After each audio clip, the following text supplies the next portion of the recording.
Hello, everyone, and thank you for being in here. My name is Gabriele Rosato, and I'm a cultural anthropologist.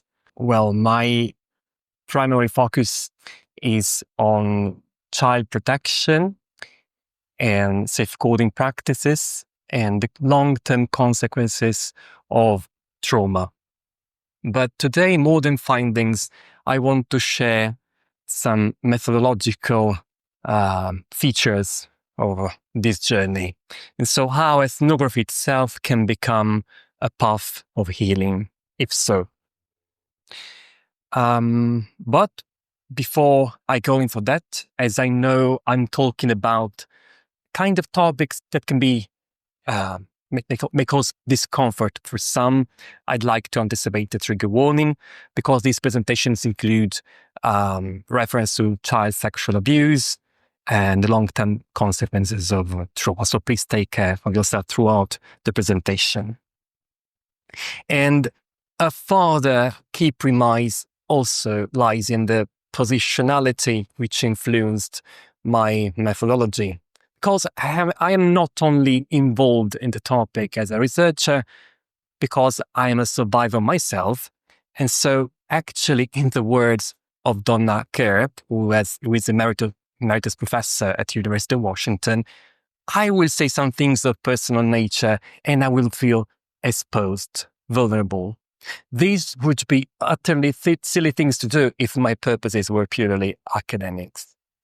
I don't know about you, but I think that this statement is important because it informs all of us as researchers that taking a stand through their investigation can expose to unknown risks when we are also involved in the topic. And this duality shaped every phase of my research, from how I designed the project to how I conducted interviews to how I interpreted data. Let me briefly summarize the structure of my current research because it was a 14 months long ethnographic study focusing on how child sexual abuse shapes the way survivors perceive, inhabit, reclaim, transform their spaces. I worked with 31 participants who are adult survivors, and most of them live in Italy. It's crucial also to clarify right from the start that when we speak of childhood trauma, we are rarely discussing a single event. This is tragically true whether we are talking about child abuse, grooming, or children in armed conflict. So we often refer to what is called complex CPD or trauma, which describes repeated and prolonged exposure to deeply distressing and harmful situations. So trauma is not just about what happened in the past, but it's also about how the nervous system continues to respond to the present. And an anthropological lens helps to understand trauma as a biographical as well as a collective social, ecological, and cultural fact. The official key principle underpinning this framework are 6, but today I just think it is important to say that trauma-informed practice is not a checklist. It's more like a holistic approach, a lens through which we reconsider how we interact, communicate, design environments, even at university where we are, and conduct research. Because trauma lives not only in the body or in the mind, but also in the relationships, the institutions. Again, university are also a part of that. And spaces, whatever space. That's why these principles not only need to be known, but also adapt throughout an ethnographic journey as well. Trauma-informed social research maybe can invite us to rethink not only how we collect data, but how we relate to participants and how we understand the ethnographic encounter itself. In my research, I understood informed consent not as a one-time form at the beginning, but as a continuous negotiation checking in, inviting feedback, and being attentive to a number of invisible signs of discomfort. For example, although everyone knew about me as a survivor, it was difficult for some of the women involved to open up, as my masculine look reminded them of that of the perpetrator when it occurred. So I designed the study to be flexible. Participants could pause, keep questions, or reframe the direction of the interview. So some, for example, asked to return weeks later when their sketches or photos, I show some of them, when they hadn't been ready to show that document. So being trauma-informed also meant recognizing that the fieldwork space is relational and so ambiguous. It wasn't just a place for gathering information. It was a place with shared meanings, so which shared our mutual emotions. And I also dare say that it was a place where two people were navigating part of a similar terrain. The approach obviously isn't perfect, isn't definitive, isn't finished, but I believe it contributes to the relevance of intersectionality to person-centered ethnography. Ethnographers know that often we work with individuals who are physically, psychologically, spiritually, and structurally vulnerable. We have just seen through the previous presentation. So this is why ethnography should be trained in and assessed on to ensure that the research is trauma and justice informed. Trauma changes everything. How people remember, how people speak, even in front of a microphone and an audience, how they organize time and space. Several constraints could affect, and you already know, ethnographic methods, prioritizing coherence, linearity, verbal expression, and reduced deadlines, especially when funds are not many. However, survivors' narratives are often fragmented, non-linear, and deeply embodied. So if we don't adapt our methods, we risk misinterpreting or dismissing what survivors are trying to communicate. That wasn't the case of the research I'm talking about, but if those vulnerable people are also children, that becomes even more exacerbated. So trauma-informed ethnography entails sitting with them, waiting a lot of time, listening, and allows for silence, contradiction, and even disorientation. I dare say trauma-informed is not a method. It's a commitment to care, to justice, and to recognize that knowledge carries a sort of emotional weight. So a trauma-informed epistemology, if this can be called like that, may begins with a shift in how we recognize and we understand knowledge itself.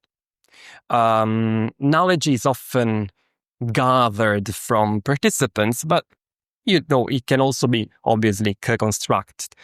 That means that the space of the interview has to be continuously negotiated. In my case, vulnerability was disclosed intentionally and carefully at the beginning and later on, actually. And that became a tool for reciprocity. This approach required me to rethink what it means to know something, which is not a matter of mastery things, but a shared, situated process of meaning making. And I realized even more in the course of regular interviews with those survivors who also are, for example, who also have a migrant background. One of the most powerful insights came not from what participants told me, but how they experienced the research process itself. For many, the interview became a liminal spaces. I already heard this word earlier. So where healing could be initiated, a sort of threshold between silence and expression, where trauma can become also a place for transformation. Actually, 25 out of 31 participants described the interview as liberating or even therapeutic. Of course, these weren't the therapy sessions, but what was interesting is that they were carefully they felt to be in a sort of therapeutic session, because they had the opportunity to speak without judgment, to name the unspeakable and reclaim their narrative within their own terms, without any, sort of vocabulary which has to translate things into that. In that sense, the interview itself became a healing method, not because of what I did that as a researcher, of course, but because of what we built together throughout the journey. So while exploring the multifaceted impact of trauma on their spaces, participants also emphasized that actively participating in co-authoring the ethnography helped them externalize and process their trauma in their understanding of and interaction with personal spaces, namely the homes.